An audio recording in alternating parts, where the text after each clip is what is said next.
네, 여러분, 안녕하십니까. 윤석열 대통령 탄핵 소추 어떻게 될까요? 지금 재판관들은 몇 대 몇으로 나누어져 있을까요? 전원일치 의견 내는 게 가능할까요? 사람들은 어디까지 알고 있을까요? 재판관들 자신들은 알고 있을까요? 여기서 말할 수 있는 건 아무도 모를 것이다. 라고 저는 봅니다. 이런 이야기, 저런 이야기, 온갖 소문, 추정, 분석, 난무하고 있습니다. 또, 각계각층에 돌아다니는 이른바 이 짧은 분석글 같은 것들이 막 붓글이라고 하나요? 받은 글이다 해서 돌아다니는 내용들도 있고, 또 디라시라고 해서 거기에 사설정보지에 실려 있는 내용들도 있고, 뭐 별의별 얘기가 다 있고 거기에는 이제 재판관들 이름이 구체적으로 명시되기도 합니다. 어떤 게 정말이냐? 어떻게 돼가는 거냐? 다시 말씀드리지만 재판관 본인들도 모를 겁니다. 본인들도 십수 차례의 평의를 거치면서 자신들이 서로 간에 저 사람은 이런 생각, 저 사람은 이런 생각 갖고 있다는 것을 알고는 있겠지요. 그래서 이게 몇 대 몇으로 나뉘는구나 이렇게는 알고 있겠으나 막상 표결 때 평결을 하기 위한 평의 때 재판관들의 표결, 이제 이걸 평결이라고 부른다면 그때 어떻게 될지 그거는 알 수 없고 앞으로 남아있는 시간 동안에 그 재판관들이 입증 변호가 있을지 또는 이쪽이 다른 쪽을 설득하는 과정이 어떤 설득의 결과가 있게 될지 아닐지 뭐 이런 것들 지금 누가 알겠습니까? 오세훈 서울시장이 한 인터뷰에서 어제 이렇게 말했습니다. 어, 일각 의견을 가진 재판관이 2명, 폭파 의견을 가진 사람이 1명이라고 듣고 있다. 이렇게 말했습니다. 다른 사람은 몰라라. 서울시장이 그 정도 얘기했다는 건 우리가 좀 귀담아 들을 필요가 있지 않겠습니까? 오세훈 서울시장이 이런 이야기를 나한테 해준 사람이 누구다. 이렇게 밝힐 수는 없지 않겠어요? 그걸 밝히는 순간 큰일 나게 되는 거지요. 그러나 다른 사람은 몰라도 우리나라 수도 서울 오세훈 시장이 한 말이라면 상당한 근거가 있을 것이다. 우리가 이렇게 믿을 수 있지 않겠습니까? 기각이 2명, 각하가 1명. 그리고 이건 바꿔 말하면 탄핵 인용이 5명 뿐이라는 뜻이고 이건 물어볼 것도 없이 윤석열 대통령 탄핵 소추는 기각. 지금 당장 오늘이라도 통결을 해서 표결을 하고 오늘 윤석열 대통령에 대한 선고를 한다면 그건 기각이 명확하다. 이제 이렇게 본다는 거죠. 다른 한편 뭐 이 찌라시들이 많은데요. 그 일부를 소개해드리면 민주당 쪽에서 오고 가고 있는 얘기는 이런 썰이 많습니다. 썰. 아니면 말고라는 것이 이제 썰인데요.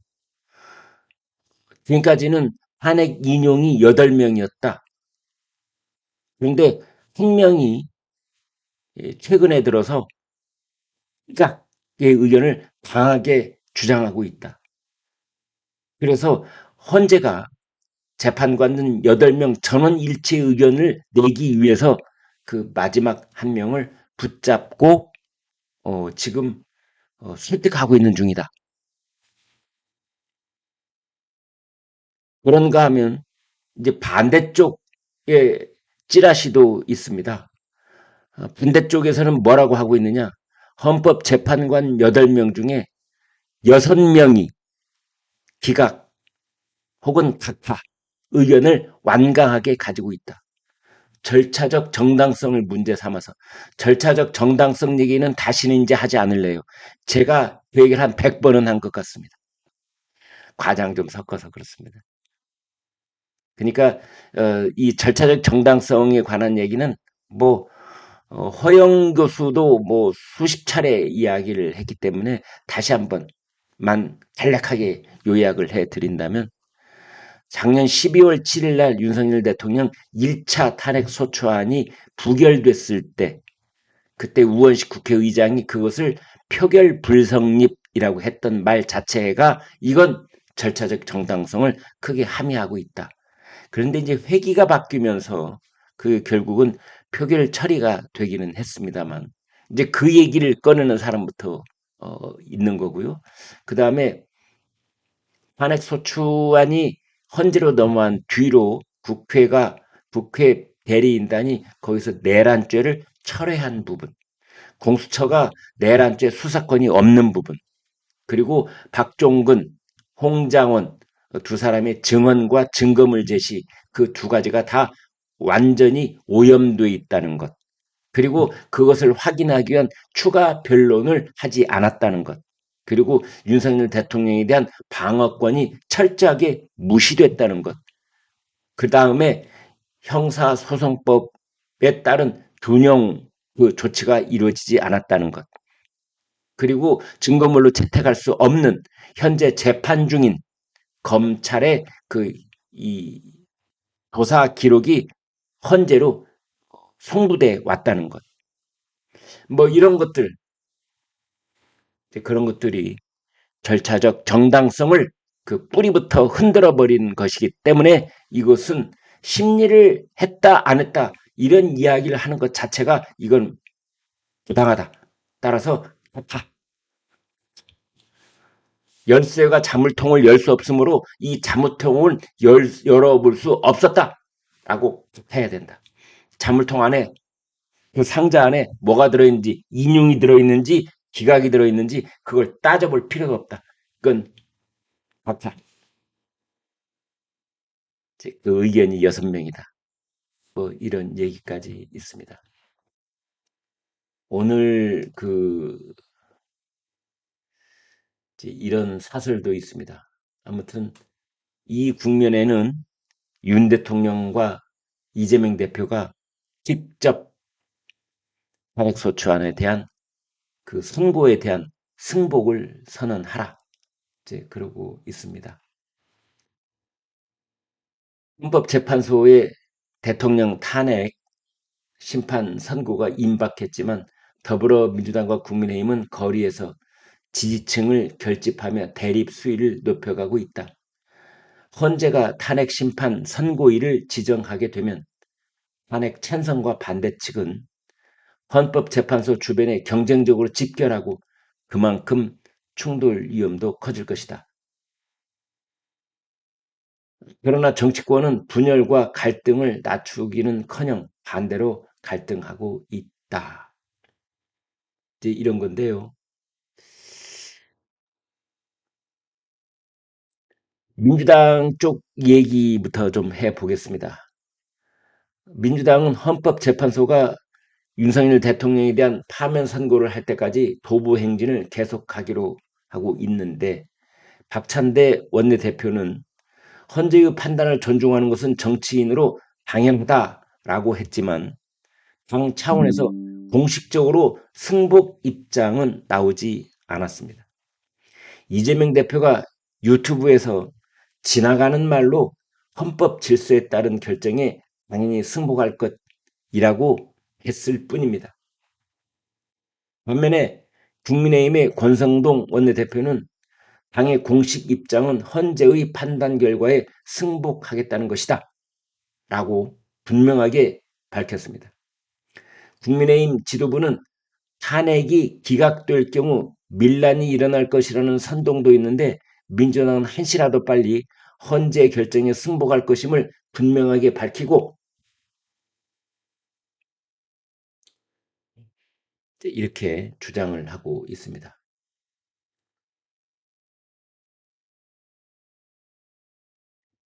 윤 대통령은 지난 8일 석방 이후 여론조언을 할 때 지지층을 결집할 것이라는 우려와 달리 침묵을 하면서 자중을 하고 있는 상황입니다. 계엄 선포 이후 방송과 법정에서 자신이 직접 목소리를 내온 것과는 다른 모습입니다. 그런데 윤 대통령의 육성이나 서면을 통한 승복 메시지는 아직 직접적인 그런 메시지는 나오지 않았습니다. 그러나 윤 대통령 대리인단의 석동현 변호사가 지난달 19일 헌법재판소 결과에 대통령이 당연히 승복할 것이라고 했습니다. 그런데 최근에는 이 대리인단도 윤 대통령 승복 메시지 여부에 답을 하지 않고 있습니다. 아무튼 양측 지지층을 자제시키고 충돌 사태를 방지할 수 있는 유일한 방법은 윤석열 대통령과 이재명 대표가 직접 지지층을 향해서 자제를 요청하고 이 분명하고 단호한 승복 메시지를 내는 수밖에 없다. 시간도 얼마 남지 않았다라고 조선일보 사설은 이제 말하고 있는데, 근데 저희 시청자들께서는 또 이런 의견도 가지고 계십니다. 아니, 1차적 정당성이 이미 망가졌는데, 예? 절차적 정당성이 망가진 뒤에 나오는 판단을 승복하라고? 이건 말이 안 되지 않느냐? 가령 승복을 강하게 압박하고 주장하려면, 승복하라고 요구를 하려면 절차적 정당성에 대한 당신의 입장을 먼저 밝혀라. 당신은 절차적 정당성이 완전히 망가졌어도 무조건 승복부터 하라고 지금 그걸 우기고 있는 것이냐? 만약에 당신도 절차적 정당성에 동의하지 못한다면 헌재가 박탈을 해야 된다라는 주장을 하는 것이 옳지 않겠는가? 이런 주장을 하시는 저희 시청자들이 많으십니다.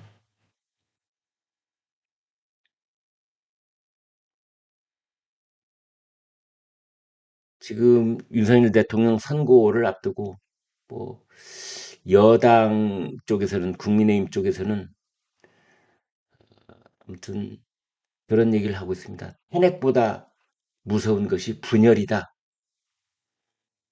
이재명 민주당의 집권을 막고 대한민국을 수호하려면 우리가 서로 조금씩 생각이 다르더라도 단합하고 겸손한 자세로 국민을 섬겨야 다시 기회가 온다. 이제 이러고 있습니다. 연수회를 가졌는데요. 그 국민의힘 당원들은 똘똘 뭉쳐서 반드시 뭐든지 승리하자. 지금 이러고 있습니다. 반면에 더불어민주당은 서울 광화문 광장에서 열린 시국선언 집회에서 이런 말을 합니다. 박찬대 원내대표가 헌재가 내릴 수 있는 유일한 결정은 만장일치 파면뿐이다. 헌재는 오늘 당장이라도 선고 기일을 지정하고 대한민국이 민주공화국임을 확인해달라. 지금 이렇게 맞서 있는 상황입니다.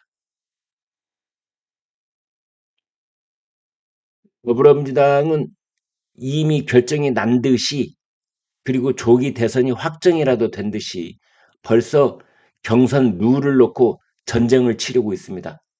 친명 쪽에서는 권리당원 50%를 주장하는 반면에 비명계 쪽에서는 국민 여론 100%로 하자 이렇게 주장하고 있습니다.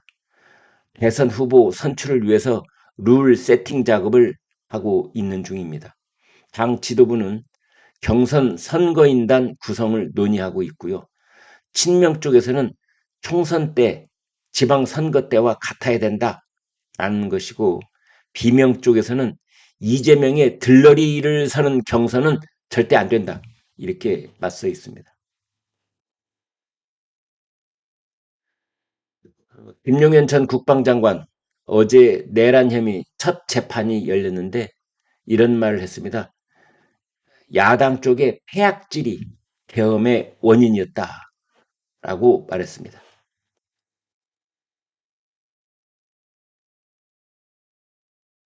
이재용 삼성그룹 회장, 삼성전자 회장이 삼성 전 분야의 기술 경쟁력이 훼손돼 있다. 사직생 각오로 경영진이 완성해야 한다. 이렇게 박 사업 이 부분 부진을 질타를 했습니다. 어제 삼성전자 5%포인트 넘게 상승했습니다. 5% 넘게 상승했습니다. 서울대 의대 교수들이 전공의들이 복귀하지 않고 있는 것을 강하게 비판을 했습니다. 내가 알던 제자 맞냐? 이런 투쟁은 설득력이 없다. 이렇게 질타를 했습니다. OECD가 한국의 2025년 올해 경제 성장률 원래 2.1%였는데 1.5%로 대폭 하향했습니다. 3개월 만에 전망치를 0.6%포인트 낮췄습니다. 세계 경제 성장률은 3.3%에서 3.1%로 낮췄습니다.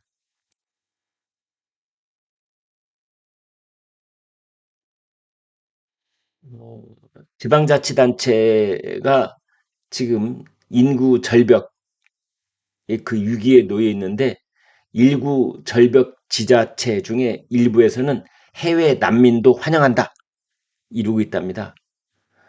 경북 영양군에서는 미얀마 난민 40여 명 수용을 추진하고 있다고 합니다. 폐교 부지를 활용해서 수용을 하고 일자리도 지원하고 소멸 위기의 지자체들이 기피 시설도 기꺼이 유치하겠다. 그런 말을 하고 있다고 합니다.